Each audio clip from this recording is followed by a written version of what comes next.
Bulletin के आगाज में आपको बताएं कि पाकिस्तान मुस्लिम लीग नून की जनरल कौंसिल का इजलास हुआ। नवाज शरीफ मुस्लिम लीग नून के बिला मुकाबला सदर मुंतखब हो गए और नवाज शरीफ के मुकाबले में किसी उम्मीदवार ने कागजात नामजदगी जमा नहीं करवाए। वजीर आजम शहबाज शरीफ की नवाज शरीफ को सदर मुंतखब होने पर गले लगाकर मुबारकबाद। मरियम नवाज, हमजा शहबाज और दीगर रहनुमाओं की भी नवाज शरीफ को मुबारकबाद। नवाज शरीफ के बिला मुकाबला पार्टी सदर मुंतखब होने पर कारकुनान के नारेबाजी। जनरल कौंसिल इजलास के शुरका ने नवाज शरीफ की सदारत की करारदाद मंजूर कर ली। पाकिस्तान मुस्लिम लीग नवाज की जनरल कौंसिल का ये इजलास इलेक्शन कार्रवाई, इलेक्शन का अमल जो आइन की शिक 15 और 120A और 121 के तहत अमल में लाया गया है, जिसकी मुकम्मल तईद और मंजूरी देते हुए आज का ये इजलास मियां मोहम्मद नवाज शरीफ को पाकिस्तान मुस्लिम लीग नून का मुंतखब सदर करार देता है। जो मेंबरान इस करारदाद के हक में हैं वो खड़े होकर अपनी तईद और मंजूरी का इजहार करें। इस हवाले से मज़ीद तफसीलात जानते हैं deputy bureau chief Liaquat Ali से। जी लियाकत, बताइएगा। आज बिल्कुल पाकिस्तान मुस्लिम नून की जनरल कौंसिल ने आज एक बार फिर पाकिस्तान मुस्लिम नून के कायद नवाज शरीफ को पार्टी का सदर मुंतखब कर लिया है। उनके हवाले से 10 कागजात नामजदगी जो है इलेक्शन कमीशन पाकिस्तान मुस्लिम नून के पास आए, किसी के कागजात नहीं हुए। ये 10 के 10 कागजात नामजदगी जो है वो नवाज शरीफ के थे। उनकी स्क्रूटनी में उनके कागजात को दुरुस्त करार दिया गया और मंजूर किया गया। और आज जनरल कौंसिल के इजलास में इलेक्शन कमीशन पाकिस्तान मुस्लिम नून जो है चीफ इलेक्शन कमीशन राना सनाउदा ने ये ज़ाब्ते की कार्रवाई पढ़कर सुनाई और बताया कि आज के जो प्रोसेस था इलेक्शन का उसमें नवाज शरीफ को बिला मुकाबला जो है पार्टी सदर करार दिया जाता है। उसके बाद उन्होंने जनरल कौंसिल से इस फैसले की तौसीक करवाई और उसके बाद पार्टी के सेक्रेटरी जनरल एहसन इकबाल ने एक करारदाद के जरिए नवाज शरीफ की पार्टी और मुल्क व मिल्लत के लिए खिदमात को सराहा और उनके पार्टी सदर बनने के हवाले से जो है वो एतमाद का इजहार किया और ये करारदाद भी जनरल कौंसिल ने पास की। आज नवाज शरीफ ने अपने खिताब में वाज़े तौर पर इस बात का ऐलान किया है कि अब वो पार्टी को मुकम्मल तौर पर फ़ाल करेंगे, क्योंकि जहां फरवरी के इंतखाबात में ये बात महसूस की गई कि पार्टी की मकबूलियत शायद कम हो रही है, सियासी तौर पर उसे मुख्तलिफ चैलेंजेस का सामना है, तो आज जनरल कौंसिल के इजलास से नवाज शरीफ ने हल्फ भी लिया, उनसे अहद भी लिया कि आप मेरे साथ खड़े होंगे और हम मुल्क भर में पार्टी को मुनज़्ज़म बनाएंगे, फ़ाल बनाएंगे। तो ये वाज़े तौर पर नवाज शरीफ का ऐलान था कि वो एक सतह पर अपना सियासी किरदार अदा करेंगे आज, और दूसरा वो पार्टी को मुल्क के कोने कोने में फ़ाल बनाने के लिए मुल्की दौरे करेंगे। एक बात और जो उन्होंने अपने सियासी मुखालफिन को आज एक बार फिर तनकीद का निशाना बनाया, बिलखसूस बानी PTI को तनकीद का निशाना बनाया और उन्होंने इल्ज़ाम आयद किया कि उनकी हुकूमत का तख्ता उल्टने में बानी PTI का रोल था। उन्होंने ही जमहूरियत को पटड़ी से उतारा और फिर उन्होंने एक लंदन प्लान का जिक्र किया और कहा कि बानी PTI, चौधरी परवेज़ लाई और डॉक्टर तारुल कादरी, इन्होंने लंदन में एक प्लान उनकी हुकूमत को गिराने के लिए बनाया, जिसे बाद अज़ां जिस पर अमल दरामद किया गया। उन्होंने उस वक़्त के चीफ जस्टिस साकिब निसार को भी हत्वे तनकीद बनाया, जिनके फैसले के नतीजे में इन्हें सज़ा हुई थी और इन्हें पार्टी सदारत भी छोड़नी पड़ी थी, तो उनको भी उन्होंने हदफ तनकीद बनाया और उनके खिलाफ जो जुल्म सितम हुए या उनका कहना था कि जो उन्हें सज़ाएँ हुई, कैदोबंद की सोबतें उन्हें मरियम नवाज को, शहबाज शरीफ को और पार्टी के दीगर साथियों को बर्दाश्त करना पड़ी, उनका भी उन्होंने जिक्र किया और अपने पार्टी के तमाम कारकुनों को, तमाम साथियों को जो है उन्होंने आज के इस इजलास में खराज तहसीन भी पेश किया और इस बात का भी ऐलान किया कि पार्टी को तोड़ने की बहुत कोशिश की गई, शहबाज शरीफ के साथ उनके ताल्लुकात में दरारें डालने की कोशिश की गई, लेकिन पार्टी मुत्तहिद रही और पार्टी ने आज जो है पार्टी हक बजाने का, पार्टी के कारकुन हक बजाने का कि अगर वो जश्न मनाना चाहें, क्योंकि जिस साकिब निसार के फैसले के ज़रिए मुझे पार्टी सदारत से हटाकर खामोश किया गया, उस फैसले को रिवर्स करने के लिए आज कारकुनों की जिद्दोजहद से मैं दोबारा सदर बना हूँ, तो आज कारकुनों को खुशी मनाने का हक है। तो यूं आज नवाज शरीफ जो है 6 साल बाद पार्टी की सदारत पर दोबारा मनसब पर फाइज हो गए हैं। अब जो है वो पार्टी के दीगर तंजीमी ढांचे का ऐलान किया जाएगा, पार्टी के ढांचे में कुछ तब्दीलियां की जाएंगी, हुकूमती और तंजीमी ओहदों को अलग किया जाएगा और उसके बाद नवाज शरीफ मुल्क के कोने कोने में जाकर पार्टी को फ़ाल भी बनाएंगे और सियासत में भी अपना भरपूर किरदार अदा करेंगे, क्योंकि वो एक अरसे से खामोश थे लेकिन अब उन्होंने खामोशी तोड़ दी है। ठीक है, बहुत शुक्रिया लियाकत। हम 28 मई वाले हैं, 9 मई वाले नहीं। बेटे से तनख्वाह न लेने पर मुझे ताहयात नाअहल किया गया। मेरे और शहबाज शरीफ के दरमियान रिश्ते में दरारें डालने की कोशिश की गई। शहबाज शरीफ ने अपने भाई से कभी बेवफाई ना की। मरियम नवाज हर इम्तिहान में पूरी उतरी हैं। मुस्लिम लीग नून के जनरल कौंसिल इजलास से नवाज शरीफ का खिताब। मजीद कहा, जब भी नून लीग इक़्तिदार में आई मुल्क की तकदीर बदलना शुरू हो गई। हमारे दौर में आटा 35 रुपये, चीनी 50 रुपये किलो और पेट्रोल 65 रुपये लीटर था। मोहम्मद शहबाज शरीफ साहब को भी, जो मेरे छोटे भाई भी हैं, दिल की गहराइयों से मुबारकबाद पेश करता हूं।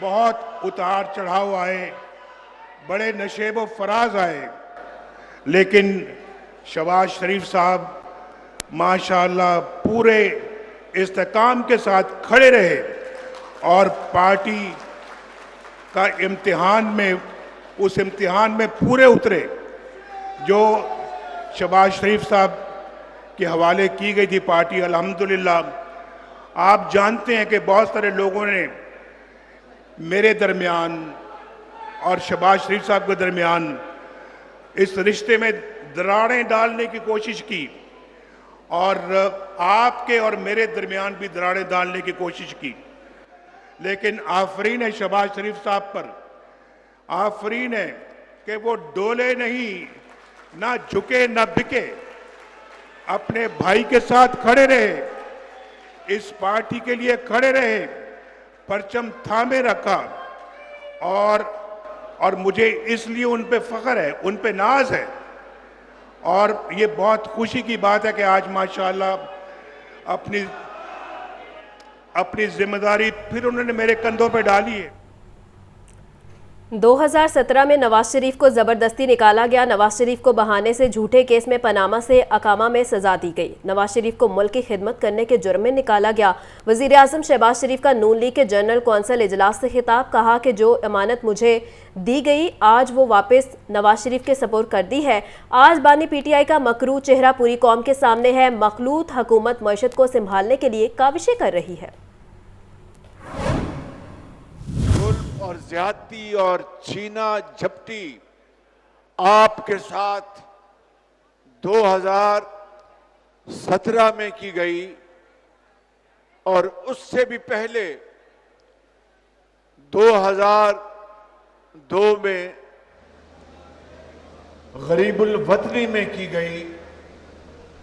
अल्लाह ताला ने दोबारा आपको इस अजीम अक्सरियत के वोट के साथ दोबारा उसी मनसब और मर्तबे पर आपको जो इज्जत अता फरमाई है, ये न सिर्फ खुदा ताला का बेपाया फजलो करम है आपके ऊपर। मैं आपको ये गुजारिश करना चाहता हूं कि अल्लाह ताला का मैं जितना शुक्र अदा करूं कम है कि जो जिम्मेदारी आपने और पार्टी ने मुझ पर दी थी, आज वो अमानत पार्टी ने आपके हवाले की है।